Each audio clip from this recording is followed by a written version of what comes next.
Et on débute avec ces questions. Qui pourra travailler ce vendredi 1er mai ici en France? Quel commerce? Cette année, je vous le disais, les règles changent en partie.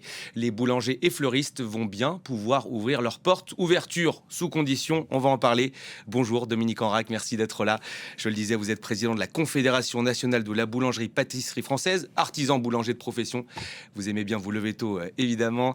Cette année, je le disais, il y a de la nouveauté pour les boulangers, pour les fleuristes. Ouverture, oui, mais sans salariés. Comment vous avez accueilli la nouvelle? Ça a été le fruit d'un long combat? Alors écoutez, oui, c'est ouverture avec salariés.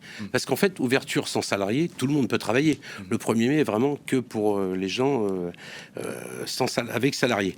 Donc là, on va pouvoir ouvrir avec nos salariés et c'est important parce que les 35 000 boulangeries, nous avons en moyenne 6 personnes qui travaillent dans les entreprises.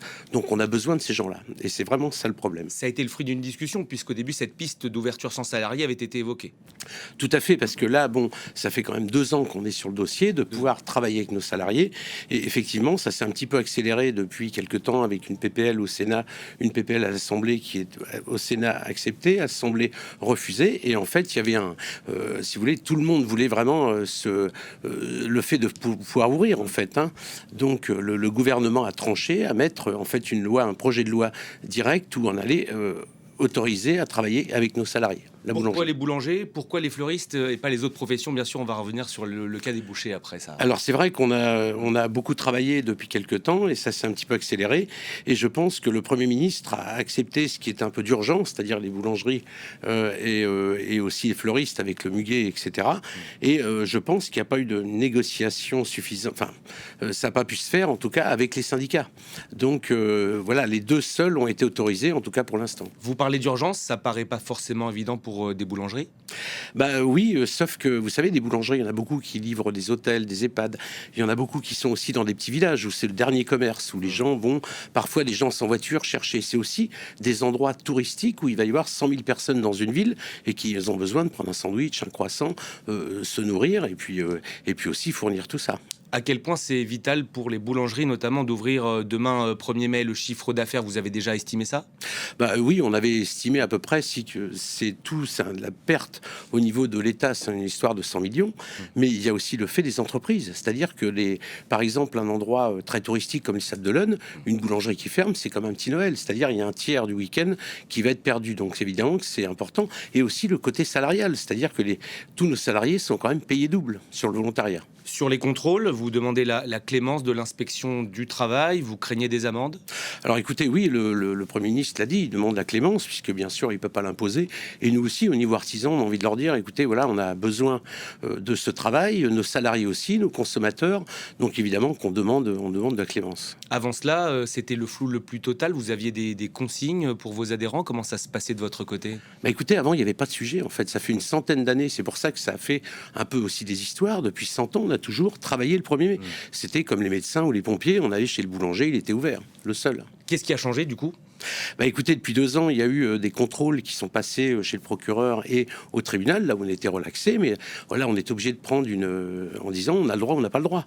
Donc on a demandé au ministère, à la DGT, de légaliser de façon à ce qu'on puisse ouvrir sans amende.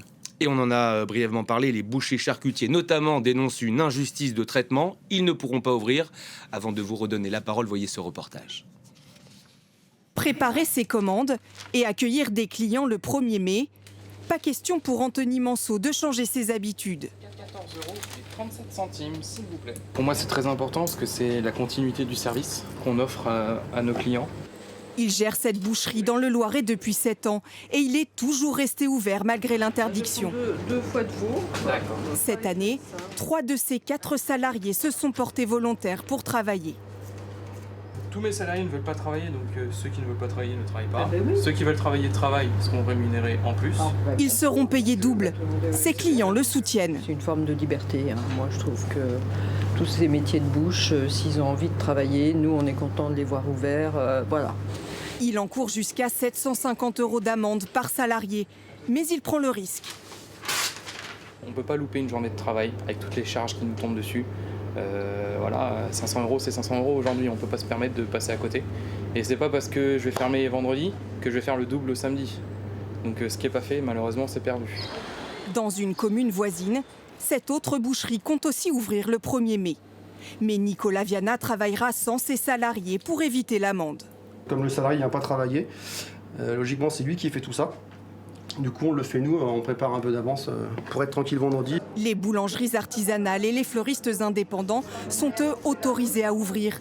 Incompréhensible pour lui et ses clients. Je comprends même pas qu'on n'aide pas les gens. Ouais, c'est ça. Bah pourquoi certains et pas d'autres quoi? Voilà, c'est ça. Les poissonniers n'ont pas droit, les bouchers n'ont pas droit. Je sais pas pourquoi, je vois pas pourquoi. On est un commerce donc première nécessité, c'est de l'alimentaire. On est notre propre patron, donc nous si on ne va pas travailler, on n'a pas de rentrée d'argent forcément. S'il baissait le rideau vendredi, ce boucher perdrait selon lui entre 2 500 et 4 000 euros de chiffre d'affaires. Un mot important qu'on a entendu dans leur bouche, c'est l'égalité entre les commerces. Tout à fait, je comprends la colère des bouchers, mais pas seulement, des fromagers, de tout. En fait, ces commerces qui sont au centre-ville. Alors, j'ai pas la main sur le Premier ministre, c'est pas moi qui ai décidé. Évidemment qu'on s'est bagarré, moi en tant que président de la CGAD.